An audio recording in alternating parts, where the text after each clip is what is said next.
Talk to us about your technology. I know it's not just hot desking, but this is certainly the new trend. How does it work? Yeah, absolutely. And thanks for having me. So generally, here's what's going on. It's complicated, right? The rules keep on changing. You need to keep track of vaccines, of boosters, of testing results. Some people should do testing, some should do boosters, some should do vaccine. It's very complicated for people and for the companies. And really what's important is you make it easy for everyone. There's enough stresses going on in the day-to-day, and really we're building software to make that really easy and think of how do we bring this into the future and how do we bring the workplace to be a place that people kind of want to be in and are excited about. How would you describe the demand for hot desking and the services that you offer and how that has evolved over the course of the pandemic, especially right now that we're in this messy middle where vaccines, boosters are available, but infections are peaking and return to work dates continue to get pushed back?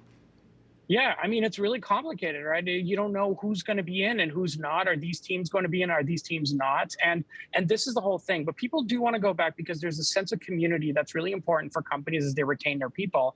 So hot desking is a clear example of something where, hey, you're coming in, you say you're coming in with a group of people, and it will put you all together near a meeting room, and it will book that meeting room for you. It's that thoughtfulness that's more and more important because people aren't at their desk 5 days a week anymore, at least in a lot of companies. So for those companies that maybe even hired more people than actually used to be there, and it's kind of like you can't fit everybody there. So you need to be a lot more thoughtful about all the logistical pieces going on in offices. We're doing our best to make that easy. You just raised some new money. Where does this funding go towards? How do you plan to grow and evolve? Yeah, absolutely. It's a lot of money, but it's also we're only getting started with the things that we're building for workplaces. We've been at this for a little while. People know us for this visitors product, but it's really that's just the beginning, like desking and rooms and having a mobile app where people can see each other and can learn about each other. You don't know who's sitting near you these days and beyond. Like it's about the safety and it's about making the community happen again, despite all of the pandemic and despite all the things going on. Companies need more community and they need people to kind of see the value in each other. And that's really what we're trying our best to help companies with. Curious, are you sitting at a hot desk right now? I mean, is that what the future of work looks like? What's behind you? That, That's basically it. There is a sofa area behind me, but this is a desk like any other, and it's important that it's. I did book it, and hopefully it won't. Somebody else won't have it in the next couple hours. It's just like a meeting room, but it needs to know, right? And you can get so many more analytics in a company to know which desks are used more often, who's sitting next to who, which teams collaborate more. So the data in the workplace is going to just let companies and people just know more about each other and create a great environment. What's the growth outlook? Yes, hybrid work is here to stay, but as the world starts to reopen and stops closing after reopening, doesn't that mean your growth plateaus or drops?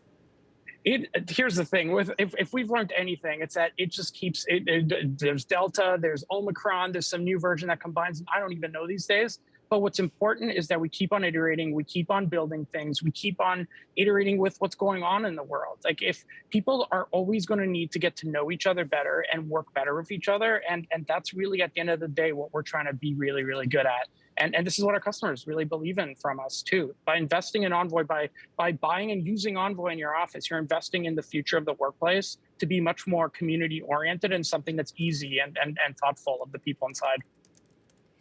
Well, and that leads me to my next question, which, people have been saying San Francisco is dead, quieter than they've ever seen. Who's really going to be coming back to work? No, it's a great question. Here's the thing. San Francisco is one piece of it, but there's essential workers all around the world, people that don't have a choice. There's warehouses, factories, pharma companies. They have equipment they got to be there for. They need to be safe too and thoughtful about their environment. But at the same time, the tech companies also are, hey, we want to bring people back. We need to give them great reason because we know that community is so important. And really, that's what we're seeing. That's what the investors are seeing. That's what the data is showing us from our own companies. And we want to just foster kind of people bringing people together in these workplaces.